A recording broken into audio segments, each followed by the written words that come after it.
கிராமப்புறத்துல இருந்து வரக்கூடிய மாணவர்களா இருக்கட்டும், பொருளாதாரத்துல பின்தங்கிய மாணவர்களாக இருக்கட்டும், அவங்களால ஒரு கனவை அச்சீவ் பண்ண முடியுமான்ற ஒரு பெரிய ஒரு நோக்கத்தோட இருக்காங்க. அதைய இன்னைக்கு ஒரு வழிகாட்டியாக செயல்படுத்திட்டு இருக்கக்கூடிய கேரியர் அகாடமி இன்னைக்கு மிகப்பெரிய அளவுல வளம் வந்துட்டு இருக்காங்க.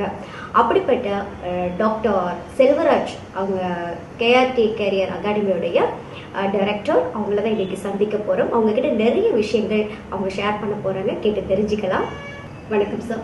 வணக்கம்மா. இப்போ நீங்க டிஎன்பிஎஸ்சி எக்ஸாமுக்கான பயிற்சிக்கான மட்டும் தான் கொடுக்குறீங்களா, இல்ல மற்ற எக்ஸாம்ஸ்க்கான அதுக்கு கொடுத்துட்டு இருக்கீங்களா? இல்ல, டிஎன்பிஎஸ்சின்னு இல்லை, டிஎன்பிஎஸ்சி ஒரு போர்ஷன்.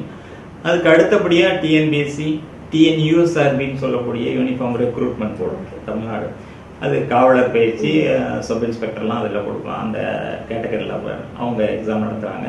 அதே போல் ஸ்டாஃப் செலெக்ஷன் கமிஷன் சொல்லக்கூடிய மத்திய அரசனுடைய பணிகளுக்கும் நாங்கள் நடத்திக்கிட்டு இருக்கிறோம். ஆர்ஆர்பிக்கும் நடத்திக்கிட்டு இருக்கிறோம். சரி சார், இப்போ வரைக்கும் ஒரு 4 வருஷம் குறுகிய காலத்தில் மாணவர்கள் இப்போ பயிற்சி எடுத்துட்டு இருக்காங்க. இப்போ போஸ்டிங் அப்படின்னு வரும்போது அந்த அரசு அதிகாரத்தில் உட்கார்ந்து இருக்கக்கூடிய மாணவர்களுடைய எண்ணிக்கை தாராளமாக எத்தனை பேர் இருப்பாங்க? நாங்கள் கடந்த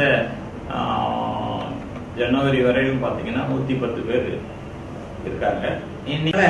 நாங்கள் எந்த மாணவர்கிட்டையும் இதுவரையிலும் ஒரு சிங்கிள் பைசா வாங்கினது கிடையாது. சென்னையில இருந்து தான் வராங்களா, இல்ல வெளியூர்ல இருந்து தான் வரதுக்கான வந்துட்டு இருக்காங்க? இல்ல, இன்னைக்கு கிராமப்புற மாணவர்கள் மத்தியில அதிக அளவுல வரவேற்பு இருக்கு. அவங்க எல்லாம் பாத்தீங்கன்னா நிறைய பேர் நீங்க இங்க பிரபலமான இன்ஸ்டியூட்டுங்கள்ல எல்லாம் அவங்களால ஃபீஸ் ஒரு தடவை கட்டுவாங்க. அதுக்கு மேல அவங்களால ஃபர்ஸ்ட் டைம்ல கிளியர் பண்றதுங்கிறது ரொம்ப ரேர். அதனால அவங்களால அடுத்த முறை கட்ட முடியாது.